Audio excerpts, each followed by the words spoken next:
Hey, what's up, everyone? Today we're taking a very brief look at the free premiere issue of Walden Books' Hailing Frequencies. As the tagline suggests, news and reviews from the worlds of science fiction and fantasy. This is from early 1992, and as you'd imagine, anything focused on sci-fi fantasy book publishing in that era is naturally going to lead with an interview with Timothy Zahn, who the year before had just put out Heir to the Empire and who was about to publish the hardcover of Dark Force Rising. Now, the reason why this is somewhat important is because even though we take a lot of the information that comes out of this pamphlet here, which comes in the form of an interview between Zahn and the New Zine's editor, back in the day, this was a really critical way of sort of filling in background information about what was this trilogy all about, what was it aiming at, and more importantly, from the fans of the expanded universe, it was a really important insight into what role Lucasfilm was playing in attempting to coordinate all the bits and pieces of what was beginning to emerge as this sort of new wave, this resuscitated wave of expanded universe in continuity storytelling.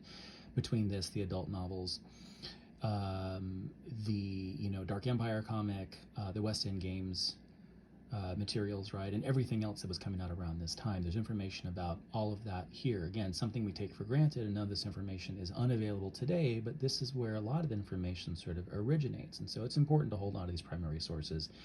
And again, let's take a brief look here. Again, it comes in the form of a Q&A here. It begins with just a bit of a biographical sketch about Zahn and how he was picked. Got a cool advertisement here for what was coming at this point in mid-May 92, the paperback edition of the Heir to the Empire, The Legend of Star Wars continues. Some information here about how he was picked, information about some of the characters, Sabaoth and Thrawn and who they are and how they fit into the larger scheme. He talks a bit about, his process of sort of like trying to sort of write in a Star Wars-y way. One interesting thing he says is how he actually had audio of the films that he would play for his like kid on long car rides. And so he says that he was intimately familiar with not just the films, but, just all the sort of the modes of, how people communicated and talked in the rhythms, right, of Star Wars by listening to it. He goes, hey, look, I've seen the movie, X number of times. I've listened to it, way many more, order of magnitude, way more times, right? So he really wants to sort of say, Star Wars fans, don't worry. I really get this. I feel the rhythm, right? Interesting stuff. But to me, the most interesting thing is the coordination with Lucasfilm, which interestingly is referred to both as Lucasfilm here and LucasArt. kind of funny.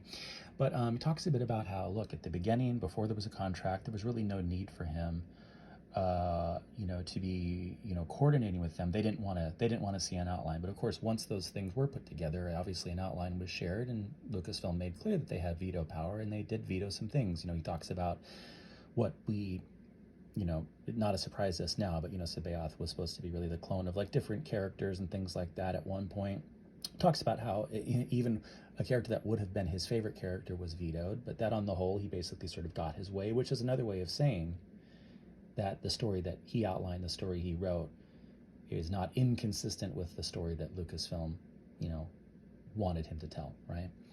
And he says slightly midstream they also decided that, hey, coordinate with West End Games. And again, none of this is a surprise to us, right? West End Games was an invaluable resource for him, as it was for subsequent authors of the Bantam era and beyond, filling in background information both about the lore and all the sort of the technical elements, this type of vehicle and what is it called and what does it do and things like that.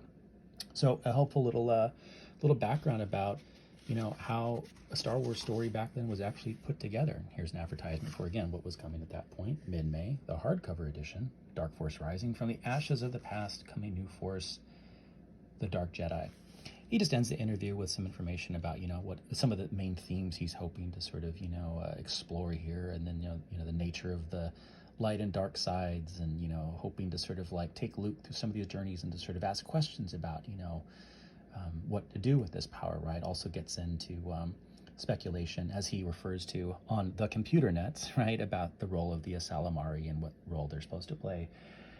And he basically says, look, don't worry, at this point, again, we don't have last command. He just wants to assure people that, like, there's a plan, stick with us, right? There's still, at this point, 2 more books to go in this trilogy.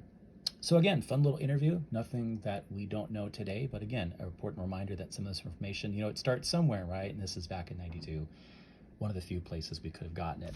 A really quick thing just to look ahead to in here is, as it's advertising other books coming, there's just a fun little advertisement for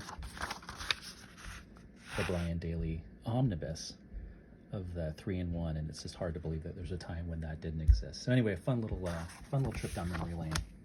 Alien Frequencies, Volume 1, 1992.